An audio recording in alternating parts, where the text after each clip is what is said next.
There is a very interesting topic that you can actually throw some light on, because I was having a conversation with a creative friend of mine. Right?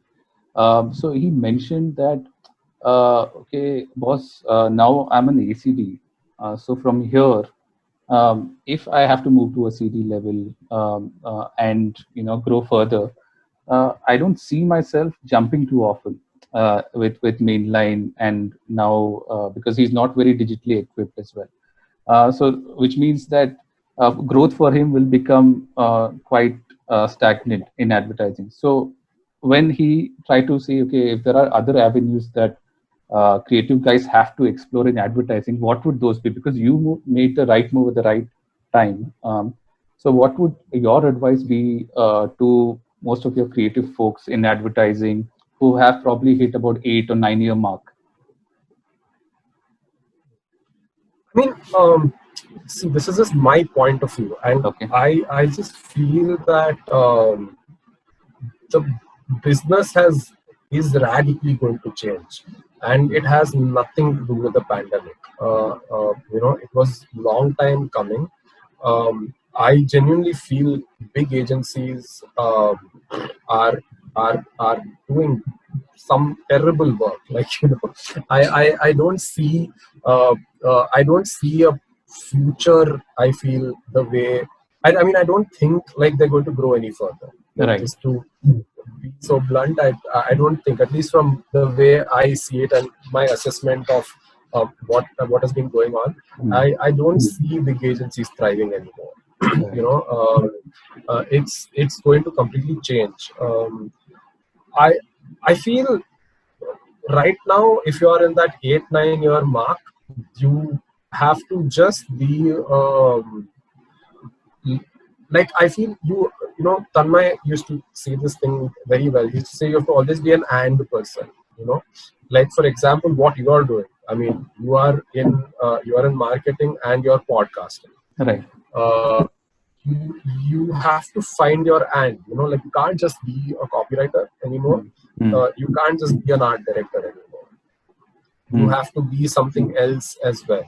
And it's when that happens, I think opportunities will open up on its own. Maybe you will realize that advertising was never meant for you in the first place.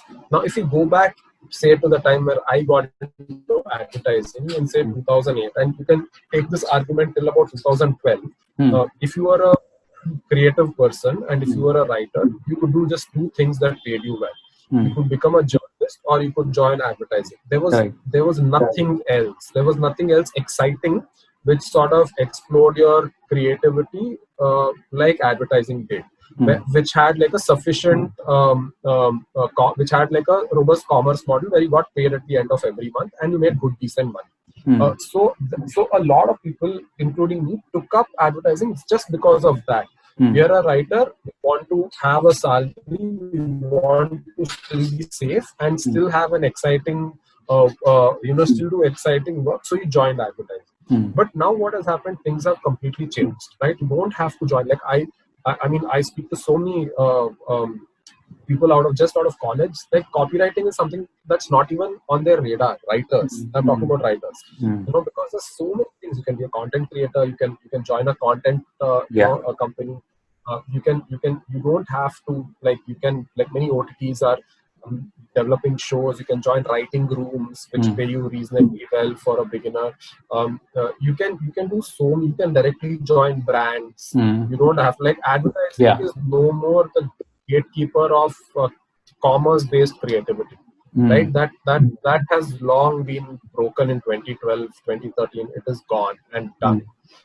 So I feel if you are 8-9 years in the business, what I would have done is I would have assessed, like, did I take up advertising because of sheer love and joy of advertising, or did I take up advertising because I couldn't have taken up anything in 2008? I think 90% would fall in that bracket, actually. Yeah. So because I wanted to be a filmmaker, but then I could never be a filmmaker. So, like, it was just too much risk. But right now it's not risky to be a filmmaker. You can like join so many content studios as a AD and just get paid reasonably well and quickly make the jump to becoming a director. And Mm. there was also like a there was also a bracket, right, earlier. Yeah. Like the small budget films were 20 lakh rupees. All right.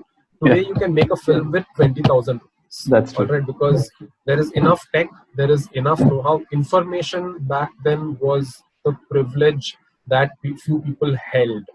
Certain skills were a privilege that few people held and they charged a premium for it. But Mm. today that's not the case. You can edit videos at your home. You don't need an editor. I You can remember just go to production houses YouTube. charging about up to 1 crore, and that those times. Yeah, Talking about those yeah, times. and that was normal money. And right now, you don't, like, if you want to make a film, you can go make a film and you can put it up online, it can go viral, you can get your name out there. So that option didn't exist. So I feel 8-9 years in the business, I would have done this. Like, I would have reassessed why I was in advertising. If Right. I wanted to be in advertising, my end goal was not advertising. I was like, get the fuck out. Like, find an exit plan out of this place, Right. but still plan it in a smart way where I save up a little bit and figure out like a hack and sort of go and try and make it over there. Mm. Because advertising is going to get very demanding, Mm. where big agencies I don't think are going to grow. So you can't just be a cog in the wheel. You can't survive just being in the No, system. especially if when you're a CD or an at that level, you're obviously paid at a very like a big fat paycheck that you get, right? Because Yeah, they'll be like, I'll get the younger guys and kind of. So that's how I think that's one of the things that globally has been discussed as well, where after you're 45 or 50 in advertising, you kind of die out basically because you're not relevant, right? So that's yeah, that's one. yeah. And now you can die out at 25 if you're not relevant. Like, it's sort of come to that. Like, I am scared right now because I don't get certain things Mm. in tech, in social media. I don't get it. I can't. Like, I'm like, I've been trying to think, how do I game TikTok? Like, it's so difficult to game TikTok, right? But that is Mm. where Yeah. everybody's heading. Like, there is TikTok, there is Hello, there is Share Chat. Like, that's where the numbers are right Yeah. now, right? So if you can't game that, then where are you? And like, this didn't even exist 2 years ago. Mm. And just technology that came in a span of 2 years can get like me outdated, Mm. right? So the cycle is very unforgiving right now. It is going to get worse. Yeah. So I mean, that's what I feel, that with advertising, yeah, that's that's what I mean I would do if I was Because eight I nine years in the remember in business. freshman you, I think when we were trying to explore, obviously some other channels, ShareChat was just launched, right? So, and it's so popular in some vernacular, because Yeah, for example, Tamil speaking audience or a Kannada speaking audience, they would actually the local folks would see it, share it so heavily, and in terms of the organic traffic, it was crazy, right? So I couldn't really just rack my brains around. Okay, why should a brand like Fresh Menu exist on ShareChat, right? So that mm, kind of I think thinking needs to sort of come in as well with the new age yeah, channels that have come in as well. And the interesting part that you mentioned about the because through I think some of your, because you used to write a lot. Like, I mean, you used to write on. I remember a Facebook post of yours which kind of was went a little viral, and that kind of got you also in noticed by a lot of people in the Bombay circle as well. So if you keep kind of doing these things, you'll also, I think follow your and is something that is really good to do. yeah, That's fine. And also in terms of if you talk about the future for creative agencies, right? I mean, because obviously they are moving into a so-called digital. I say so-called digital because they're still stuck with social media management, right? I mean, it's not digital per se, right? So for these agencies, what do you think is the future? Because uh, I was speaking to an agency friend of mine who's spent quite a good amount of time in the industry, So he was mentioning that the revenues are just declining year on year. It's not because of COVID. It's not because of COVID. Revenues are declining. What do you think? I would like to have your perspective on where should agencies be heading now? Because obviously it's not working what they were doing probably 3 years back. See, I think it's, I mean, I'm pessimistic here. I'm not pessimistic about Indian advertising. I'm just pessimistic about big Indian agencies. So, like for example, okay, let's look at it this way. How much is what is the industry worth? Okay, what is, like, say, the digital Indian ad industry worth in terms of money? I think it's a few $1 billion. I think the Indian ad industry as a whole is worth about $30 billion. All right, like, I mean, I might get my figures wrong here, but it's in the billions. It's not in the millions. And some people most people on the top are paid insane salaries. Okay, some go into crores. All right. Now, just keep this information on one side. Okay. Now, tell me, when was the last time you shared an Indian ad on your social media saying that, wow, this is so good? I don't remember the last time, to be honest. I mean, I think it's like I would do it like maybe on an average once in 1.5 years or once in a year. I'm like, wow, this is nice. Right? Yeah. So, I mean, I don't remember, man, to be honest. I mean, that's got me thinking. I really don't. I think for me, the last one was the Khali ad, the investment. Right. I think I don't know after that if I shared any piece of advice. So I mean, that I think for me answers my question. Like, you have a billions of dollars of worth industry where some of the people are paid like insane salaries in crores, and you are not producing. You should be producing one ad a week, which the country must be sharing. All right, these big agencies should be producing these ads, which at least like once a month, one big agency should produce one viral ad. Like, at least, like, that should be like a minimum requirement, right? So that is not happening. So I'm like, so you are not getting the audience. There is no, see, like, virality is, I will agree, it is luck a little bit, but it is not always luck. It is a game. It is like a deep understanding of the internet. It's a deep understanding of the internet user. And you use certain mechanisms, certain tricks that you find out along the way to sort of make it work and make content shareable. Now, I don't think these big agencies have figured that out, because I mean, I'm not seeing the proof, right? I'm not seeing like I'm not seeing it. I'm not seeing content coming out of big agencies that are going organically viral.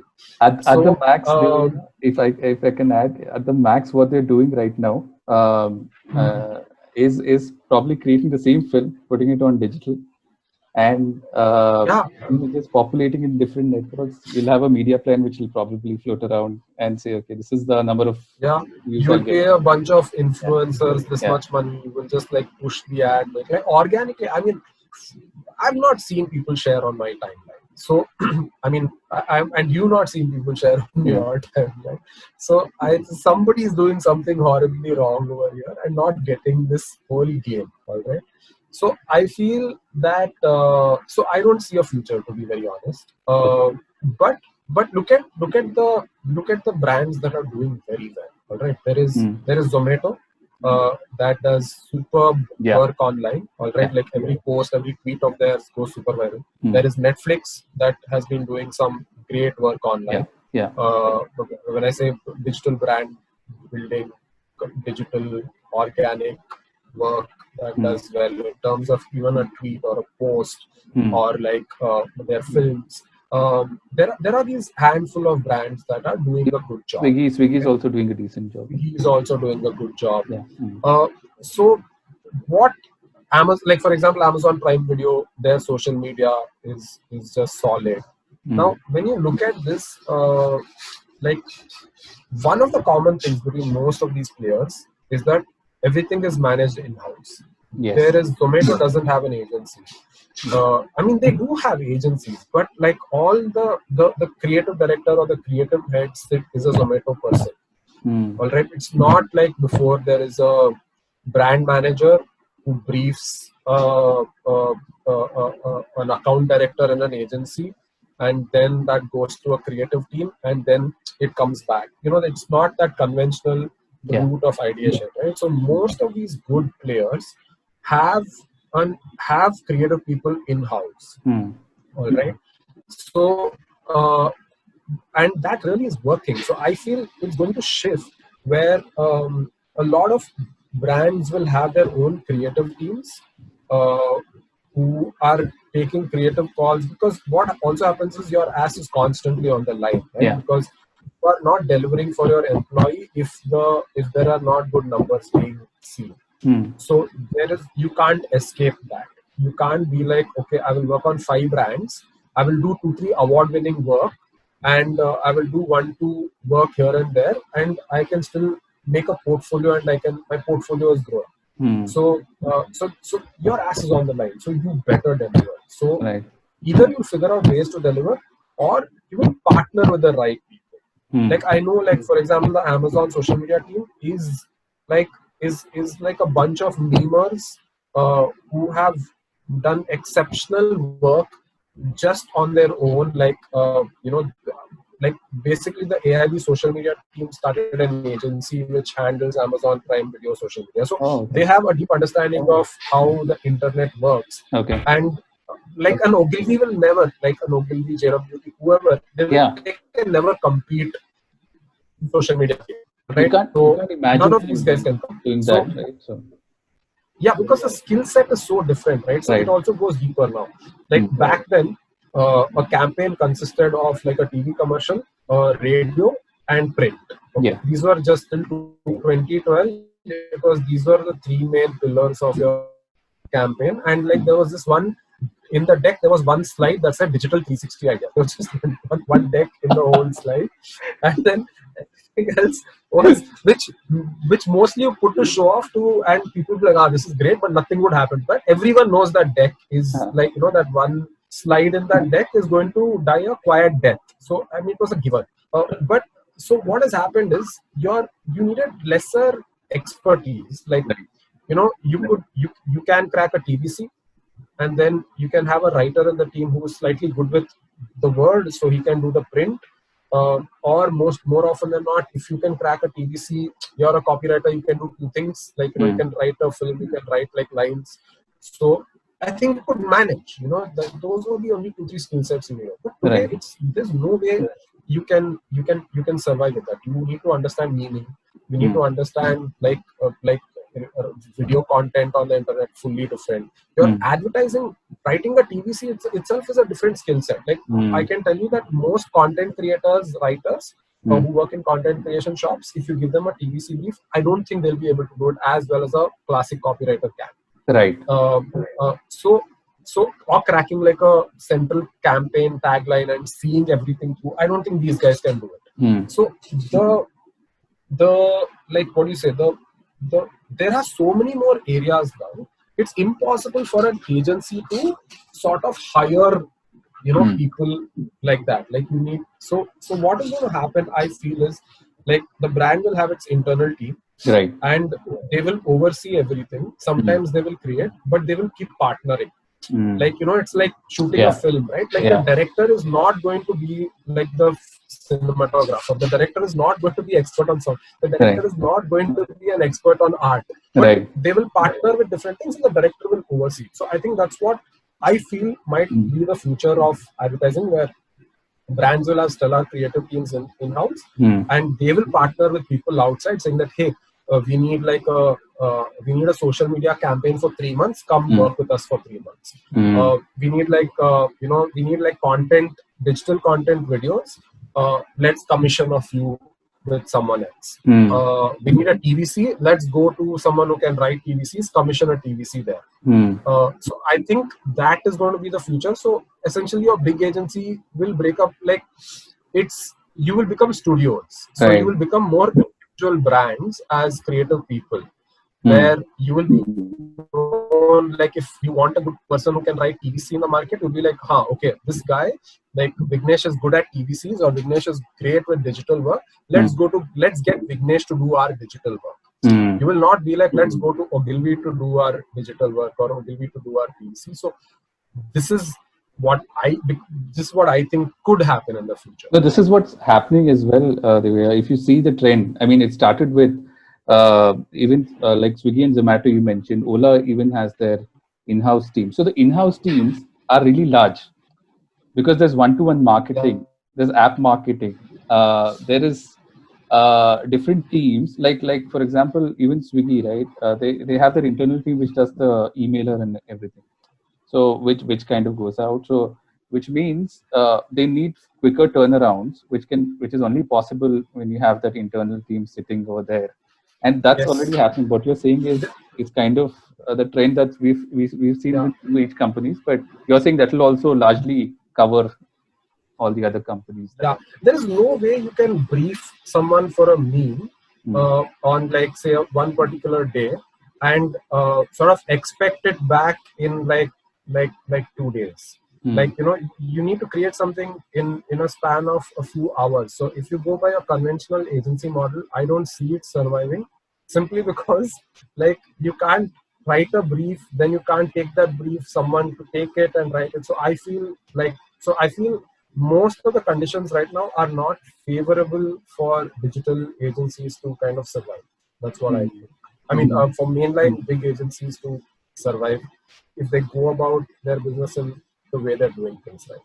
But do you think they'll move from, say, more retainer models to more project models? Because obviously companies would look at a set number of tactics, as they call it, like deliverables. Mm, mm, That kind of a model, but because they already have in-house teams, they've invested so much in their in-house teams, and rather keep only the bigger, like for example, if I want a TVC only, then I'll go with say an Ogilvy, right? So that kind of a commissioning model would be in place. So do you yeah, think that will happen in the future more? yeah.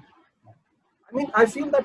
I mean, if that can happen, but I see no reason. Like, you don't, like, earlier, to make a TVC, you needed a lot of backing, you needed a lot of support, so you needed a big agency set up, right? Mm. Today I don't see a reason why, like, if there's a hotshot creative director who's doing kick-ass TVC work, he Mm. moves out.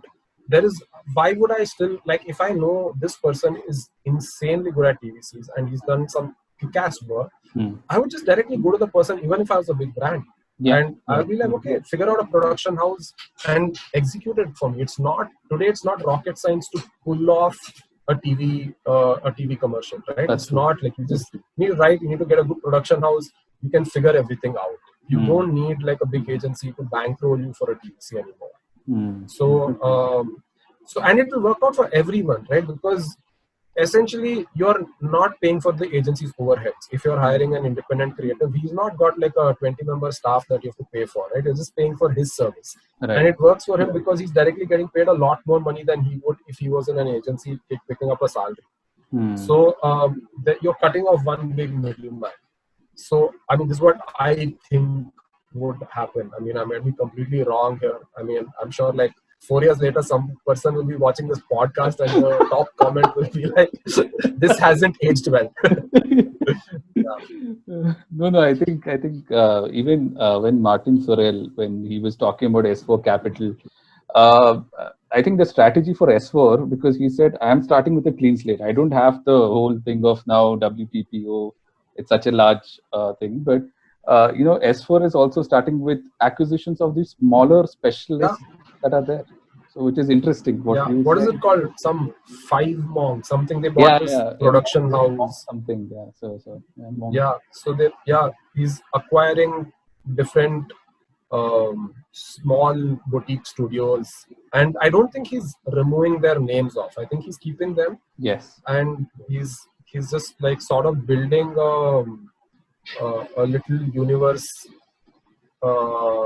in his conglomerate. So you just go with a brief and you can fit something somewhere. Yeah, and I don't think it's concentrating too much on the creative, like how your bigger arms, like your WPP and the rest, have the powerhouses are creative powerhouses. So here it's Yeah, more your media and your other smaller units that are there, right? Even Although I still think that Martin Sorrell would have made more money if he was freelancing than, than him setting up this agency, acquiring, now again finding business. I think he would have made way more money if he was just Martin Sorrell and like he freelanced for 4 companies, advised them saying that, oh, you want a TVC? Okay, call this dude. He's really good, and I will oversee the TVC with that person. And I think he would have made more money, and his margins would have been better. But he still wants to experiment, but that's good for him at age 80. yeah. But interesting. I think your predictions for where I think the agencies are kind of looking at in terms of the future. And I think if most of you creative folks who are listening out there, if you are still stuck in mainline agencies, you know where this is kind of going in the next few years. So I didn't Don't say that. trust. Don't take. Devaiah Don't said take. that. Don't take career decisions based on this podcast, and then come after me if it doesn't work out. Yeah. So Interesting, just but interesting. So moving on from there, I want to move to a very specific topic, which is content, which you've worked on a lot as well. So you've seen, a lot of phases of content, right? Right now, influencers again are big, and how they are also kind of producing a lot of content, but I don't think the believability is still there, right? So in terms of a lot of people actually probably, oh, I'm going to buy this product, like swipe up and I'm going to buy that. I don't know whether that's there or not. So what kind of predictions do you think you have for like content? Like where do you think content is heading in the next say couple of years? in terms of influencer marketing, Not or influencer, but like content specifically. Like for example, you said podcast is something that you've explored as well right now, right? So obviously podcast existed even about 5 years back, but now it's kind of picking up, right? So what do you think is the top, say, about 5 things that will be the most important things when you think of content marketing person? I think first and most important thing is like right now still content is very urban. It is breaking through, but like there's like the influential content is or the influential influencers, like the big money influencers are still urban people. I know there are influencers on TikTok with a massive following, but I'm talking about the commerce of it. Like the people making more money are still your urban Instagram influencers. I think that is going to change because with the way the internet revolution is kind of it's already gathered steam, but like the how people are like internet is just good is opened up in India, right? So, and it's like the growth is in the mass in your tier 2 towns and tier 3 towns. So I think content is going to shift to mass India content. Okay. Like I don't think like it like for example content that you and I consume um, will not work is what I feel. Like say from a comedy point of view at least, like it's what happened in the 90s where MTV was super cool. It had like some of the best programming, but then in the 2000s they learned that hey, let's put like a Splitsvilla in here, and then they saw the numbers, and then they just junked everything MTV was in the 90s and just went like Splitsvilla, dating games, like roadies, just made it mass. And roadies is still surviving, by the way. So I don't know. Yeah. So I think internet right now was like the MTV in the 90s, and right now we are seeing that change where it's going to go mass, and so I feel content for the big India or the Bharat in India is the next holy grail is what I feel is. So that is definitely one thing I feel that would really tilt this whole game. Right. With respect to influencers, same thing. Like I feel really big influencers might not want to pimp products anymore. Like they might want to sort of create product with a brand Mm. and sort of sell that on their platform because they have greater ownership. So they will push those products more. And even for a brand, it will work out well if they are reaching a particular target audience that they've always wanted to reach. Mm. And they will get the target audience to sample a product through this creator. So I feel those collaborations might be like the next step in influencer marketing. Like Right. from my limited experience, Right. I mean, I'm not so much into influencer marketing, but just when I see where the game is heading, I think it might go there. Okay. Yeah. Okay. Okay. Um, the second last question of the podcast. So, in terms of the advice to people in advertising or marketing, like there are brand managers, there are advertising folks that I speak to, on and off, and for them, right, some people who are stuck in this thing of, okay, I don't really want to do this. I want to move forward from here and want to start something on their own. So now, obviously, you're a co-founder and you've experienced the startup life in the last 9 months. So, what is your piece of advice for them watching this podcast? The advertising and the marketing folks who want to start something on their own, like figure out the niche or what is it? Too, I think I'm too early in this game to be giving out advice on this. Like very honestly, A I pointers. don't know. It's just been, yeah, it's been 9 months, so I genuinely don't have enough observations and insights. Um, I genuinely don't know. No answer to that. I don't even want to second guess an answer to that because that's an important question, Yeah, and I think. I don't have enough data to back anything that I think I'll be saying.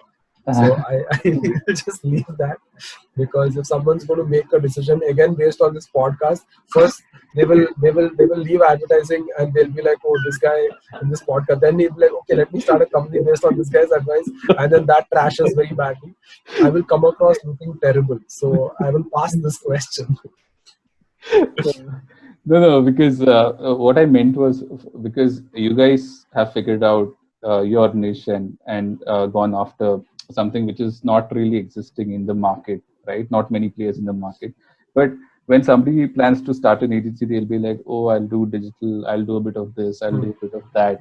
And then after 6 months or 9 months, they're out of business. Then they get back to working again. So I think from that perspective, not advice, I would say, you think they should probably look at, this becoming a specialist per se, or going after something which is not really there, existing in the market. So I mean, I will tell you what I would have done is what I did 1 year after AIB, right? When I was taking that break, Hmm. I I I just was freelancing and I was making good money. Okay, so I didn't want, like, I was putting teams together for certain projects Hmm. and working with teams, and it was just a project by project commitment. I didn't open like an agency, I didn't open like an office, none of that shit. Hmm. Sometimes I would work just as in an individual capacity for someone. Sometimes people would come to me and say, can you do this with the team, and I would put the team together, figure out, like, like a fee, and like negotiate and figure everything out. uh, so I would never open an agency or a startup when if my product is my creativity or creativity as a service. Hmm. Okay, because this is my, this, please don't I might be completely wrong here, but I would not open uh, an agency, or I would not open a startup. I would not start something up if my product was just my creative ideas, Hmm. because I can do that without an agency. I can just freelance and do that, lesser headache, more money, Hmm. collaborate more with people, other freelancers. Hmm. uh, Whereas if you open like something, you are stuck. So some project I'll collaborate with an animator and Right. do something, and that is done. Then some project I will collaborate with another bunch of writers. Hmm. I will write. Then some project I'll just collaborate with a filmmaker. So I feel when you're like I think you have to be like that super specialization, and also 2 3 other things that you can do. And as a service, I think I'm speaking strictly from a creative Right. uh, standpoint. I'm not Right. like, you might have a product idea, you might have like, something else as an idea that is completely different. But if you're a creative person in an agency, and if I was in that place, I wouldn't start another agency. Hmm. Hmm. Hmm. No, interesting. I think that's also an interesting idea for a platform where you can actually connect these people like an ecosystem of sorts. In fact, interesting, Divya. So I think this has been a fabulous chat. I think the last question I'm going to let it pass because it's again an entrepreneurship, and I don't want to again probably ask in terms of the advice part, and then you'd be like, I don't want Yeah, maybe 3 years later, we should do this podcast again, to and I can give you concrete answers answer. on entrepreneurship and like startup. I mean, that's if I've survived, and if it is not like a mistake, Three I years will be in a better position to give answers. No, no, I think it's absolutely fabulous the view that you have on at least the way that the agencies are heading, because I feel that's the direction that a lot of these bigwigs in the top agencies are also actually suggesting. Like the Drogify acquisition with Accenture, Accenture. yeah, was something that shocked everyone, right? I mean, but didn't at the same time didn't really shock many people because they were actually some of the people who are predicting this might happen. Yeah, Like, so the tech yeah, companies are actually getting more creative guys in house.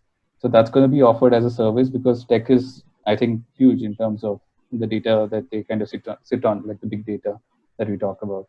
So yeah. interesting observation. Thank you so much for actually coming on to this podcast. I know it's 12. I think we passed 12 also right now. That's there. So No, thank no, you it's so fine. much for I spending would be time. more cranky if it was 9 a.m. in the morning. Yeah. And Thanks so much, yeah, Kudmir. It was like great fun. yeah. I, I mean, it was good discussing these things. Like it clears everyone's minds, including mine. And just put a disclaimer saying that please don't take this podcast seriously. I think you should title your podcast, "Please don't take this podcast seriously," I'm gonna tag everybody who's confused right now, and then and say confuse them further. and, and say please listen to this seriously. Take this advice very Yeah. seriously. Do that. Two things will happen. You will get a lot of dislikes on your on your channel, and I will get some death threats if things don't work out for people. For all you know, some dude in Ogilvy might be like, "Okay, fuck, let's quit this shit, not going anywhere." And then 5 years later, Ogilvy is like some jumped up many-fold, like a big ass agency again. And They're then yeah, doing a series of webinars now. I don't know if you know about that. So Ogilvy is kind of getting into this whole upskilling sort of okay, mode. So I think different creators, different days. I think okay. they're coming up with that series now. So yeah, thank you so much, Devaiah. If you guys have any questions for Devaiah, please do let me know, and then I'll be happy to pass it on to Devaiah as well. And thank you so much for coming down and having this chat on. Thanks so much. Thank you.